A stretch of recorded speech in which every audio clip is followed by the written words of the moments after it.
Okay, so we have equilibrium solutions at 0 and -2, so that means it has to be equation 2 or 3.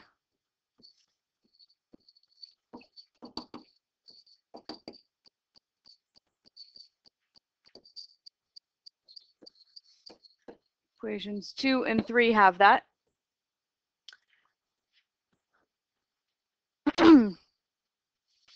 Those the only two? Yeah. Yep. Okay. So then we can test a point. Pick a point. So let's look at the point 0, 1. We should get a positive slope. If I plug 0 for t and 1 for y into both of those, they both come out positive, right? So that doesn't help.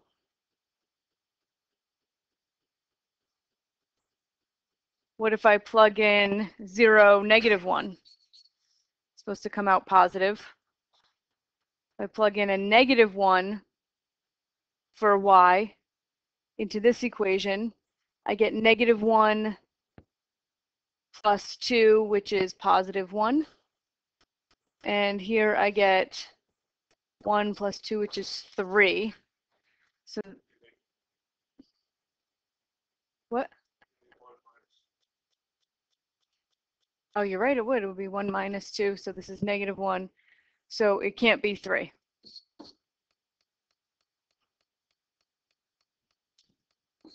So it's got to be equation 2. Okay, so I checked dy dt evaluated at 0, -1. And I got, it has to be positive.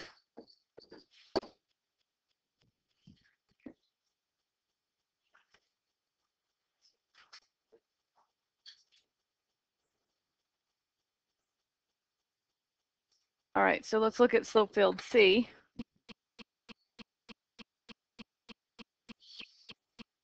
I've got an equilibrium solution at -2. And that appears to be the only one.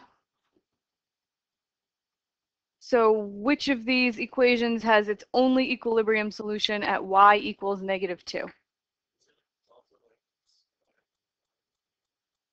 It does have to have both y's and t's, yes, because they vary along t values and y values, yeah. So it has to have both y's and t's, as did, no, this one had to have only y's in it, right? This one has only y's. All right, so we're looking for an equation that has both y's and t's and has one equilibrium solution at -2.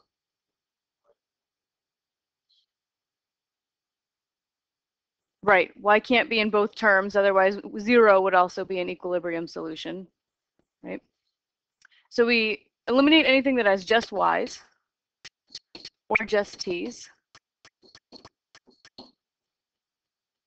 And then of the things left, y can't be in both terms, otherwise when you factor it out, you would end up with an equilibrium solution at 0.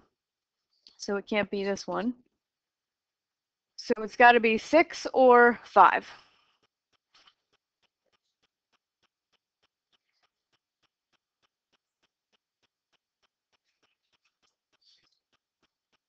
They both would have an equilibrium solution at -2, right?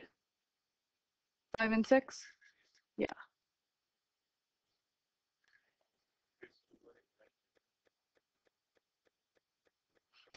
No, to find equilibrium solutions, you set it equal to 0. Right. So I'm imagining setting this equal to 0, and the only solution can be y equals -2. Right, and see if it's 0. Yeah.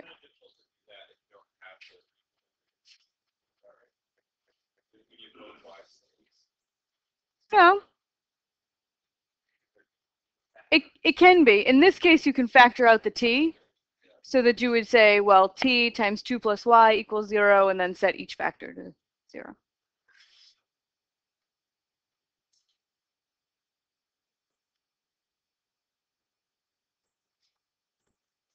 So how could we check? How can we decide between these two equations?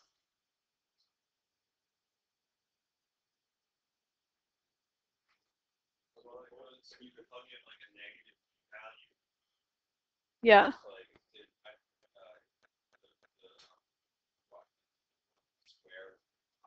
Okay. So let's check a point. We're going to check the slope at some negative t value. So let's do like -3, 1 or something. So in this slope field at -3, 1, the slope should be positive, very positive, steeply positive. So if I plug in, so if I plug a -3 in for t here and a 1 for y, I get -6 plus -3, which is -9, right? So it can't be 5 because that comes out pretty negative. When I go into 6, I'm going to square both the t's, and so that becomes positive. So it can't be 6. I'm sorry, it can't be 5. So this one's got to be 6. This one was 4. Okay, the last one. Again, it has to have both t's and y's because we don't have consistent slopes along vertical or horizontal lines. So it has to have t's and y's in it. Let's look at it. Yeah, it looks like there's an equilibrium at 0 and at -2. 0 and -2 equilibrium solutions, and it has to have t's and y's. So let's start eliminating stuff that has just y's or just t's.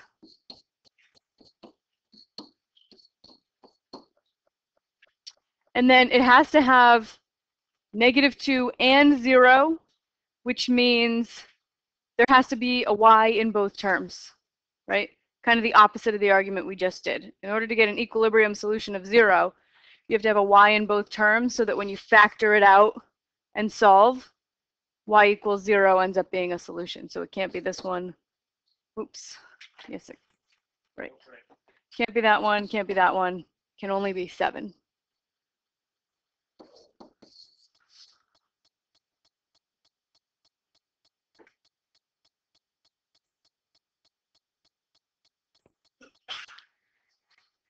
So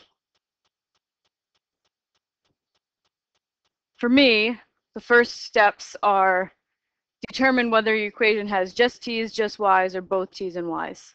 That's going to eliminate a whole bunch of equations. Then use your equilibrium solutions. That will eliminate some more, hopefully. Finally, if you still haven't narrowed it down to one choice, test some points.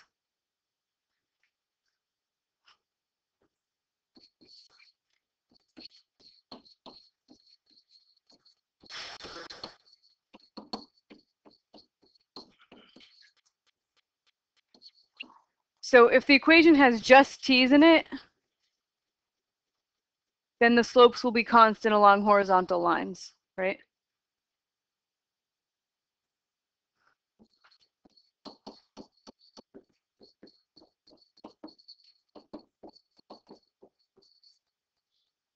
Is that right? Vertical lines. Right, because it only depends on t. Does it have just y's in it?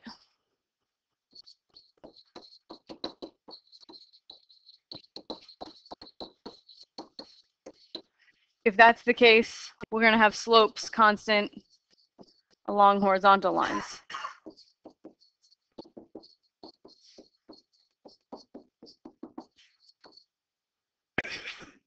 And if it has both t's and y's, you have no constant slopes. They're just going to vary all over the plane. 2, match equilibrium solutions.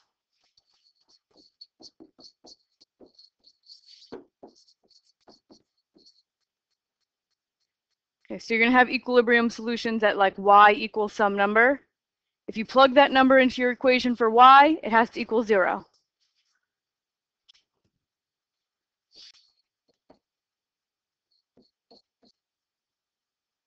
So if I do dy dt, evaluated at t, comma, the number you found for y, you should get 0.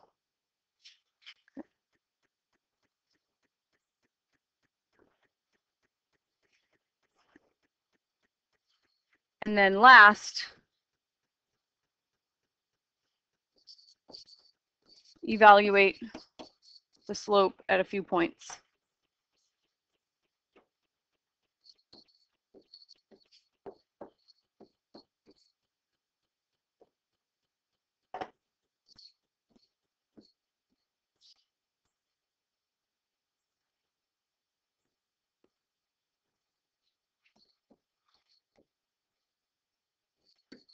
And check the sign, right? Make sure that choose a point so that one equation will give you something positive and one equation will give you something negative, and then choose the one that matches the field.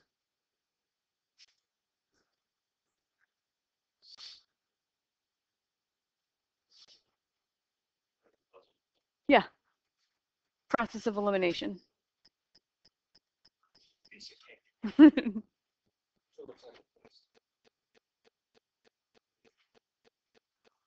Anything else you want to discuss in particular?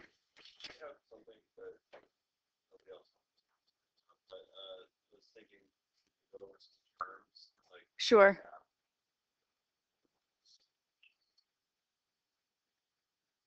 The terms up here? Well, yeah, if they're there, then you don't have to go. Well, I didn't write the definitions down, but I just listed the terms. Yeah, so are there any in particular that you're unsure about? Like an ordinary differential equation, that's a differential equation that has no partial derivatives. It just has, right? The independent variable for us is generally t, dependent is y. So a parameter is like a constant represented by a letter, k or c or lambda or mu. We've used alpha.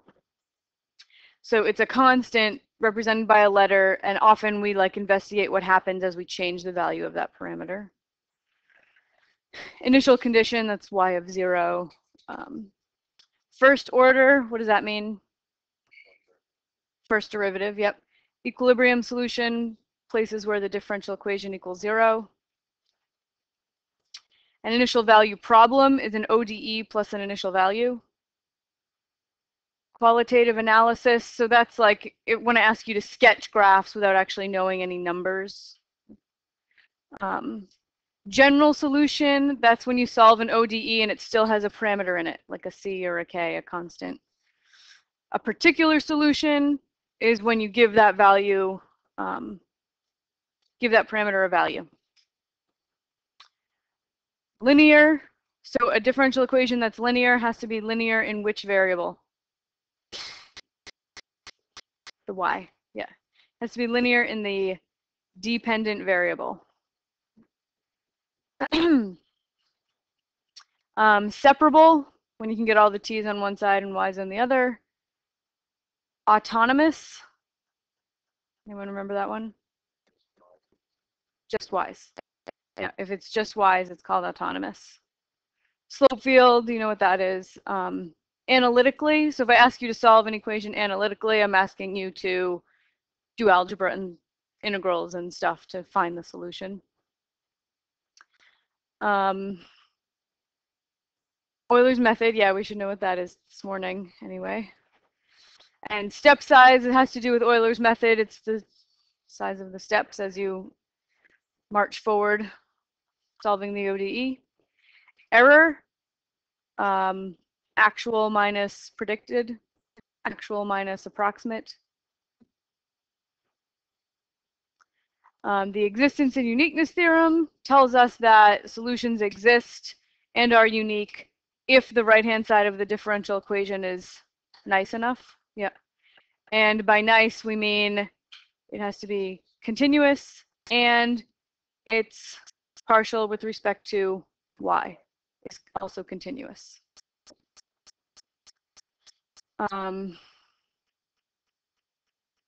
The phase line, that's the line with the dots and the arrows. Equilibrium points are the dots on the phase line. Sink, source, and node, that's how we classify equilibrium points or equilibrium solutions.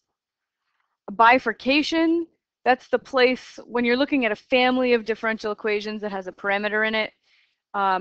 It's the value of the parameter that changes the quality of the solutions. The number of equilibrium solutions, yeah.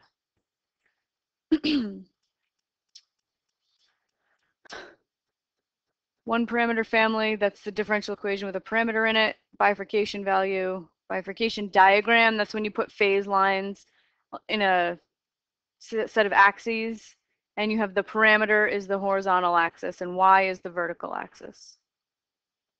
We can only do this analysis, this bifurcation analysis, for homogeneous differential equations that only have y's on the right side. Mm-hmm. So if you have like a funny looking polynomial, yeah, and I guess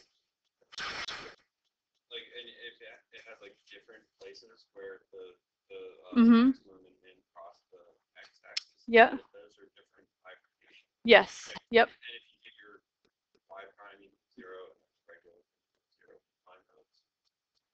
Yes. Yeah. Because you're looking for places where the function is 0 and the derivative is 0 at the same time. And that yeah. will give you all. If you just do that, that will give you all the bifurcations. Should. Yep. Yeah. Yep. That'll do it. A homogeneous equation, that's a kind of linear equation. Anybody remember what that means? Just a function of t times y, right? An inhomogeneous equation has a function of t times y plus another function of t.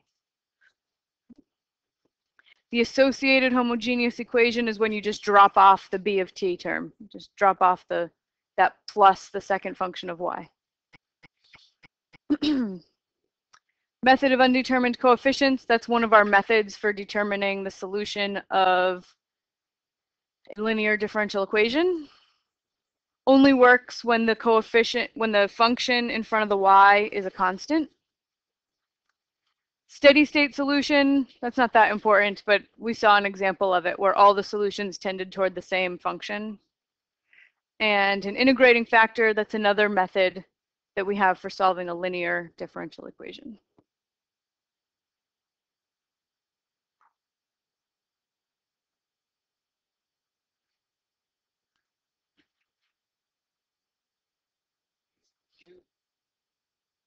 Give us an idea of when you use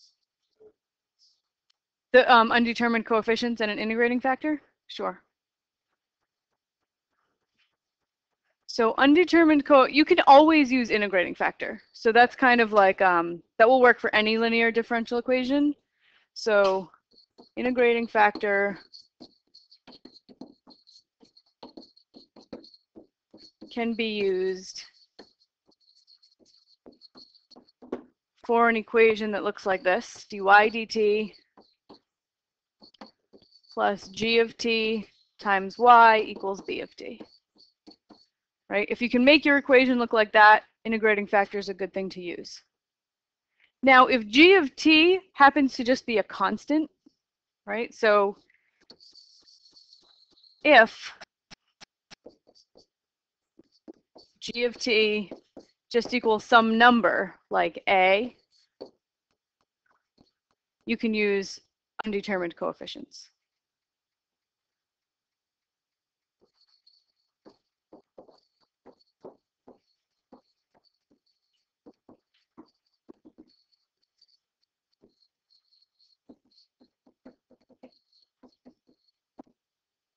So we only have 3 analytic techniques so far: separation of variables, undetermined coefficients, and an integrating factor. these two, the undetermined coefficients and the integrating factor, are only good for linear. Okay, and separation of variables is only good if you can separate, if the equation is separable. So we're still severely limited in what we can solve.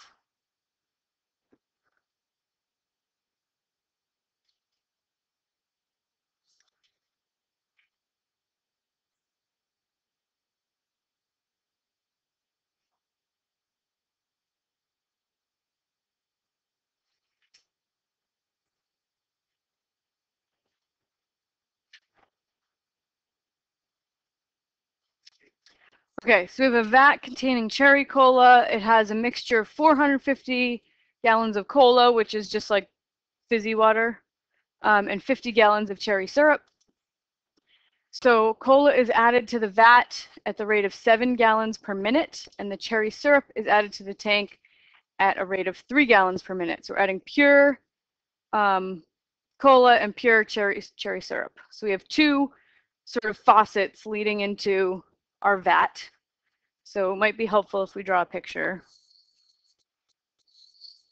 as awful as it might be.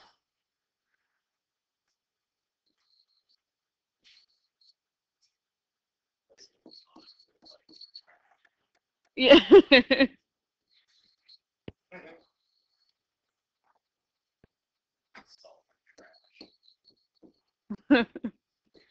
Okay, so we're putting cola and syrup into the vat.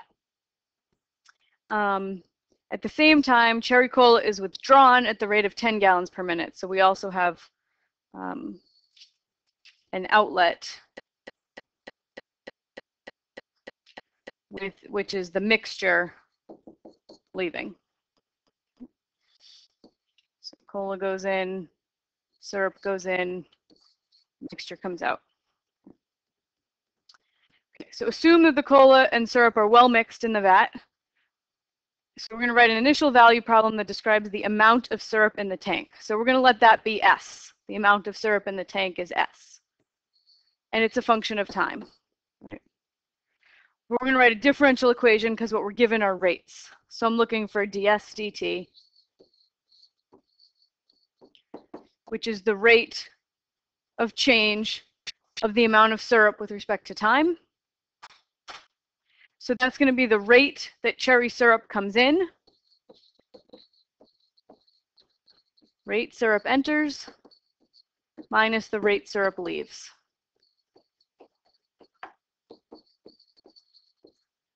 Okay, so the rate syrup enters. Well, the syrup is coming in through just one arm, right? And 3 gallons per minute. So that's it, right? That's 3. So the rate that syrup is entering is 3 gallons per minute. And the rate that syrup is leaving is a little bit more complicated because there is syrup and cola leaving. So we have to figure that out separately over here. Rate syrup leaves is concentration of the syrup times the flow rate. Okay, because concentration is going to be measured in something per gallon, right?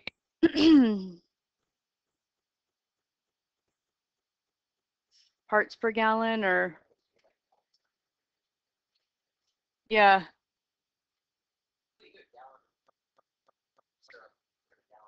Yeah, yeah, all right, we'll do gallons per gallon. That's weird. Put gallons of syrup compared to gallons of the mixture times the flow rate, which is going to be gallons per minute. And this is gallons of mixture, right? How it's leaving. So the gallons of the mixture cancels, and we're going to get gallons of syrup per minute. So we have to know how many gallons of syrup there are per gallon of mixture. So that's going to be the number of gallons of syrup, which is S, right? That's what we don't know. that's S, divided by the total gallons of mixture. And how many gallons are in the vat? 500.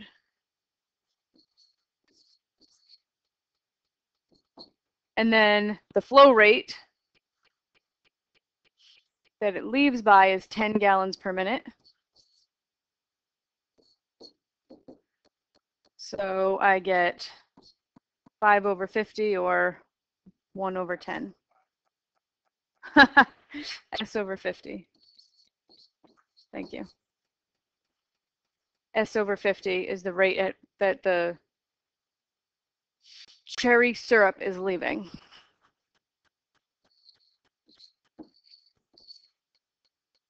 Okay, so there's my differential equation.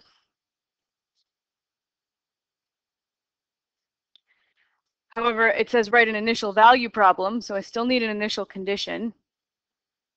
So I need S of 0.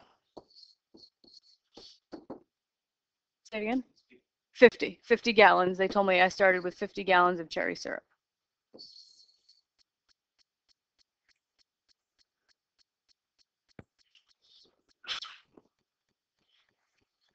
Okay, so then questions on, yeah. The 3 is the rate that the syrup is entering, and it's right in the question. It says that it's coming in at 3 gallons per minute. Oh, okay. I was thinking there should have been something with it.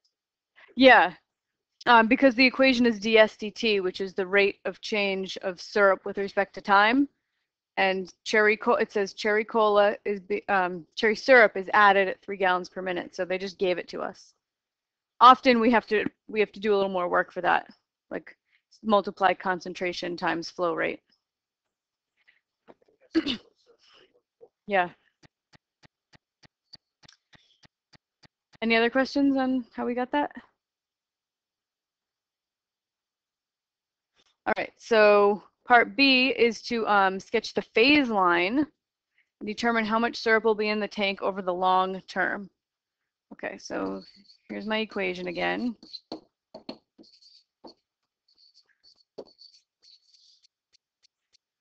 Okay, so my phase line, I need my equilibrium points first. Set my differential equation equal to 0.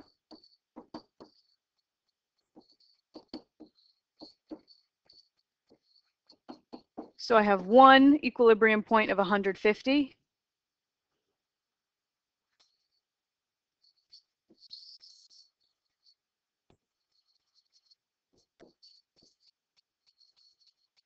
Now on either side of it, is dsdt positive or negative?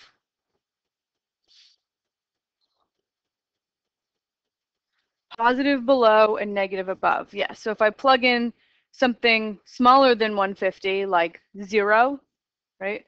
Plug in a 0 for S, and I'm going to get a positive value, so I put an up arrow.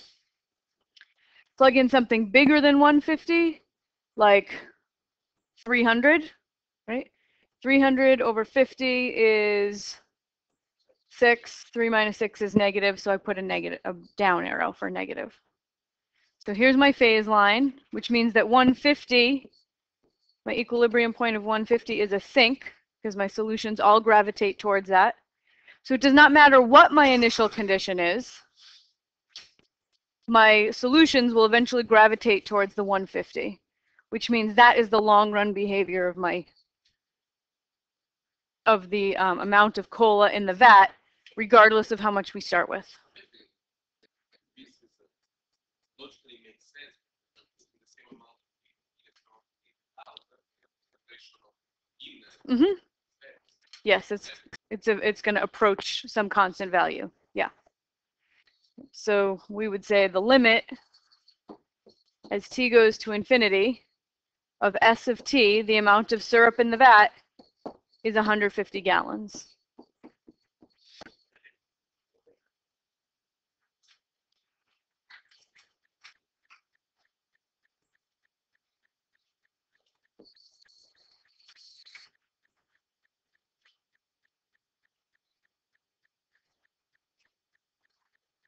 Okay, how much syrup will be in the tank after 10 minutes? Now we have to do some solving.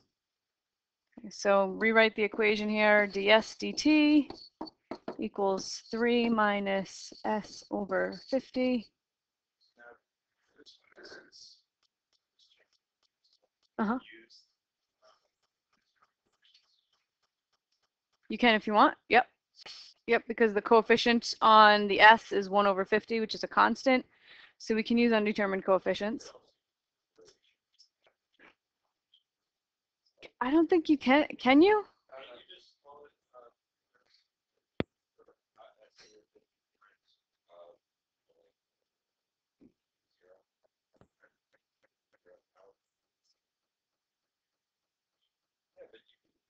Do what? Say that again?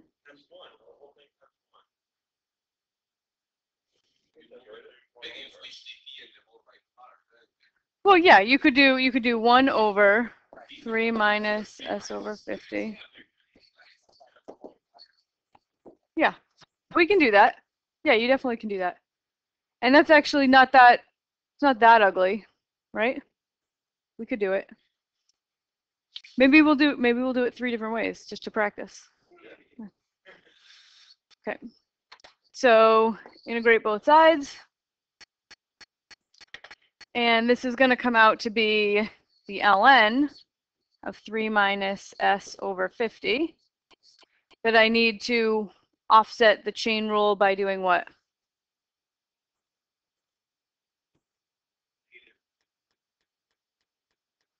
Imagine taking the derivative of this ln of some stuff. It would be 1 over this stuff times the derivative of the stuff inside. And the derivative of what's inside here is negative 1 over 50. It's just the coefficient on the s. So to undo multiplying by negative 1 over 50, multiply by negative 50. And then it'll cancel and give you a 1. So this equals t plus c.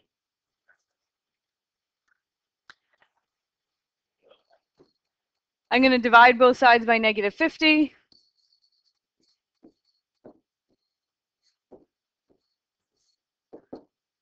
So I get negative t over 50 plus some new constant, c over 50.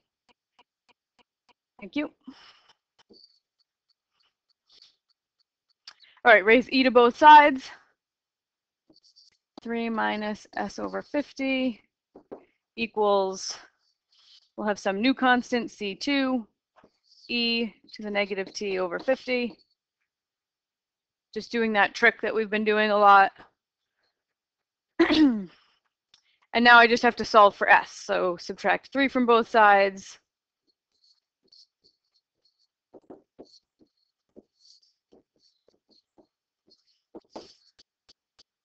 Multiply both sides by negative 50. I'm just going to write it out.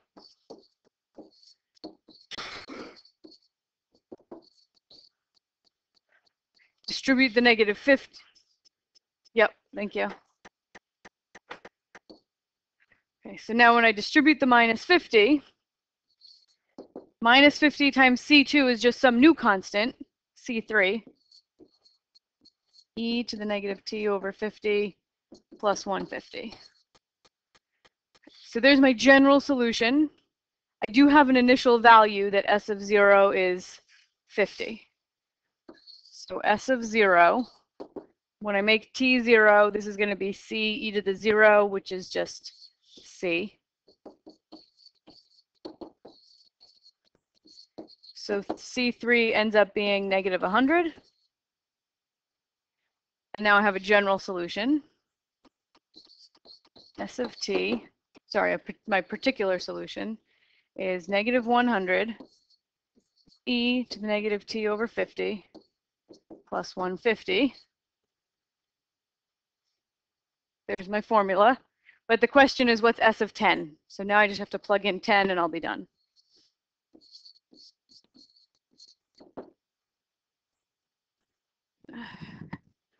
My calculator.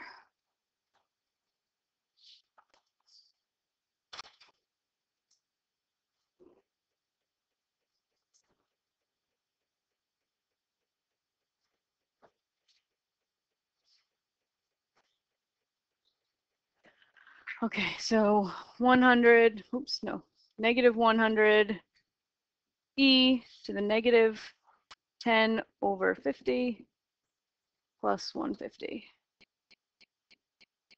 68.13 gallons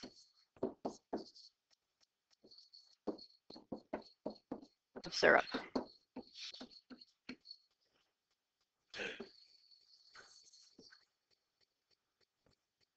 Yeah, so that wasn't so bad using separation of variables.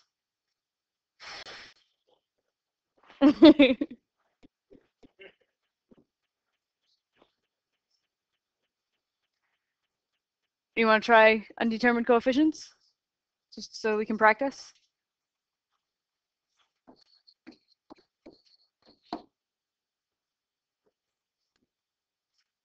Um,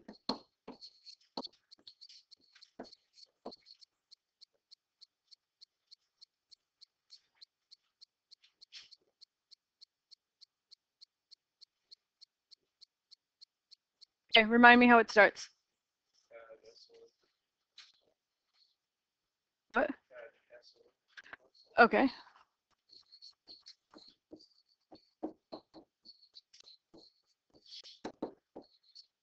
Okay, so we put the term with the dependent variable on the left side. This is integrating factors. Yeah, we can do integrating factors first if you want. It's fresher.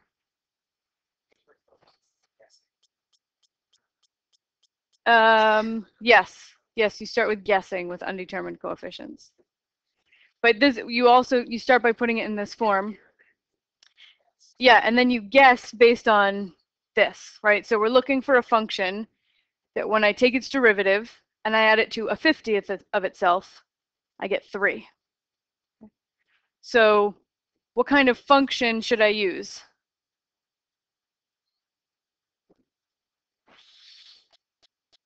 Yeah, we could try. I don't know, because if I use e's, the derivative is going to have an e in it, and the original is going to have an e in it. So when I add them, it's going to be something times e to the x. So I don't think e is going to work. Try linear.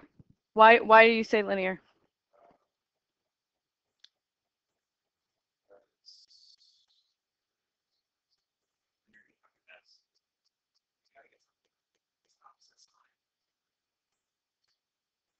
Yeah, if I did a linear, I would have a constant, right? The dt would be a constant, plus a 50th of s, so that would still have an x in it.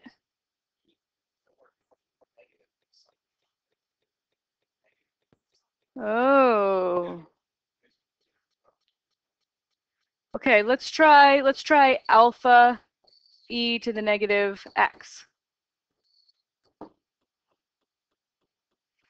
Okay, so ds dt would be negative alpha e to the negative x. And a 50th of s would be alpha over 50 e to the negative x. We need to make that equal 3. And it's not going to happen.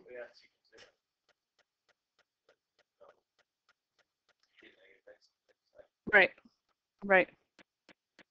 And e to negative x can't equal 0. Yeah. Not going to work.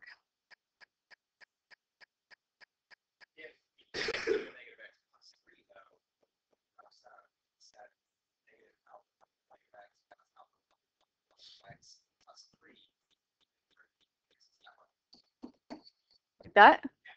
Okay, let's try that. Okay, so ds dt is still going to be negative alpha e to the negative x plus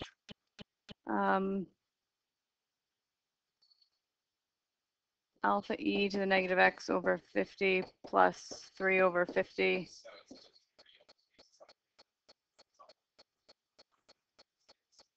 Okay, yeah, so we could choose a beta.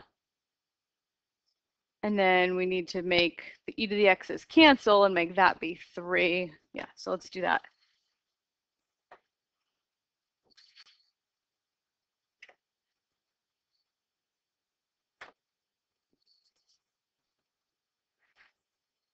Whew, okay. So now I'm just going to combine these terms together. So like factor out e to the negative x. So this is going to be negative alpha plus alpha over 50 plus beta over 50 has to equal 3. So my coefficient on the e to the negative x has to be 0.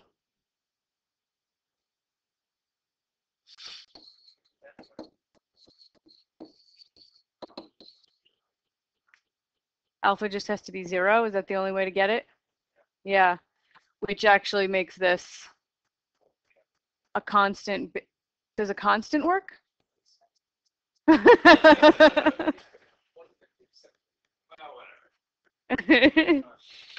Interesting. Okay. The guessing got us somewhere, though. S equals a constant, right? We'll call it alpha. Okay, so if S equals alpha, then ds dt is 0. So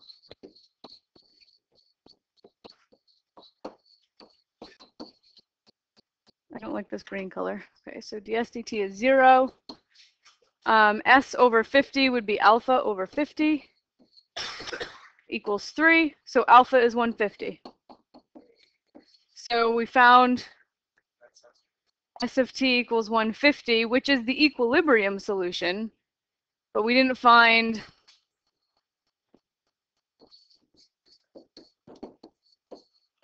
that is a solution, but it's not the general solution. Integrating factor? Mm. Yeah, right. So,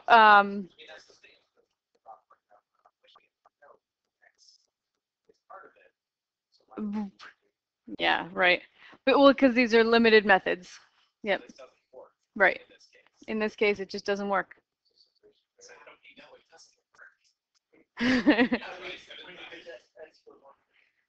Because you know the solution, the only solution is not constant. Because of the phase line, you know that there is a solution that if you have an initial value below 150, it has to be increasing and not constant. So all you found was the equilibrium solution. Yeah.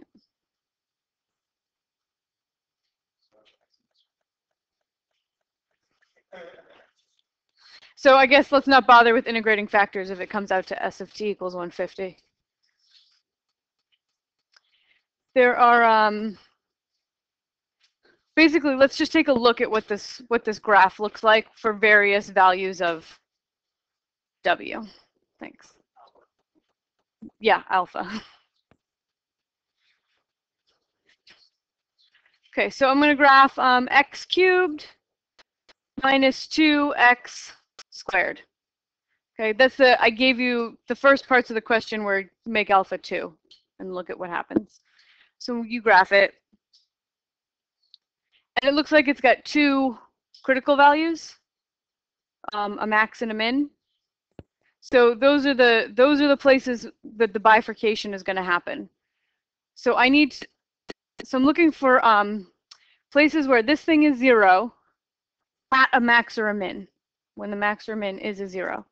So I have to set dw dt equal to 0. And the derivative of dw dt, which would be like that.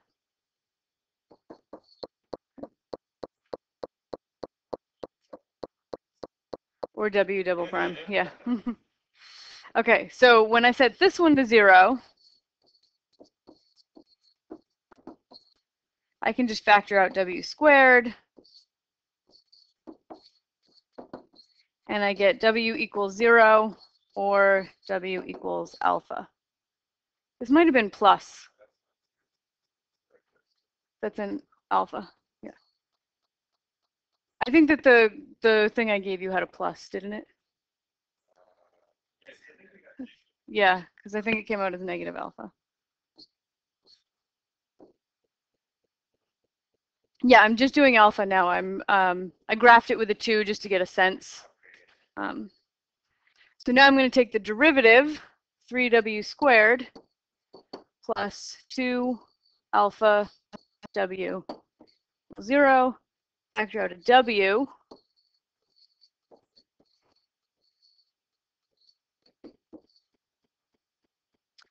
And so w equals 0, or w equals negative 2/3 alpha. Is that right?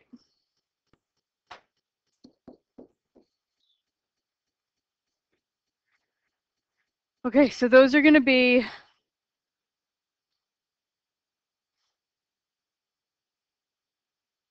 so I need places where they are both 0. I need it, and that would just be at 0. So w equals 0 is my only. I should have been solving for alpha. Sorry.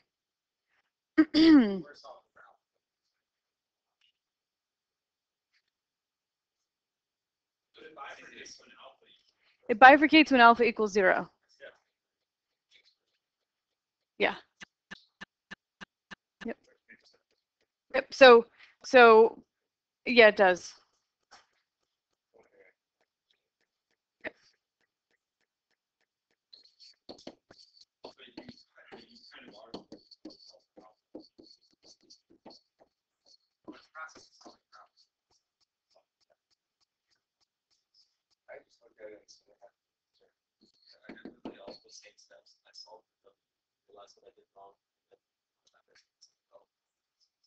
Yeah, and the other thing you can do, if the solving gets hard, graph several pictures of it. Like, I'm going to change the window here.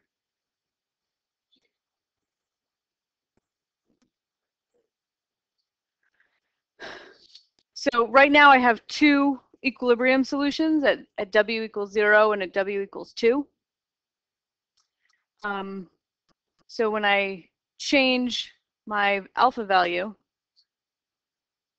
to try 0, now I only have 1 equilibrium solution. And so the question is that the place where it changes from 2 solutions to 1 solution? So you try something really close to 0, like maybe I'll try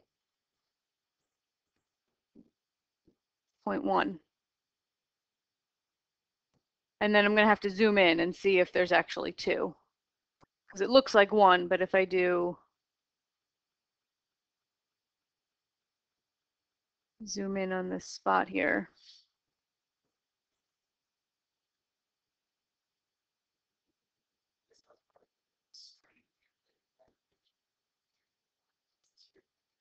Yep. Yeah, that's. It does still look like 1, yeah.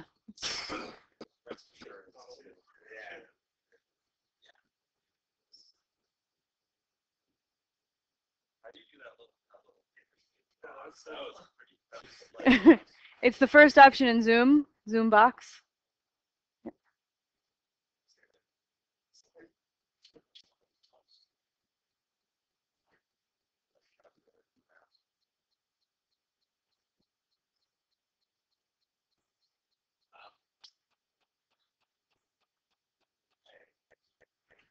I did this yesterday when I was checking my work.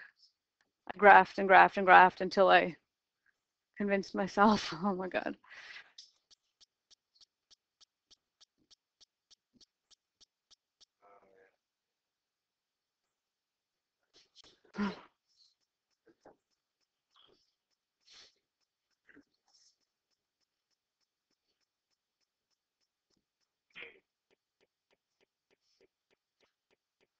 All right, let's make this a teeny bit bigger. There we go.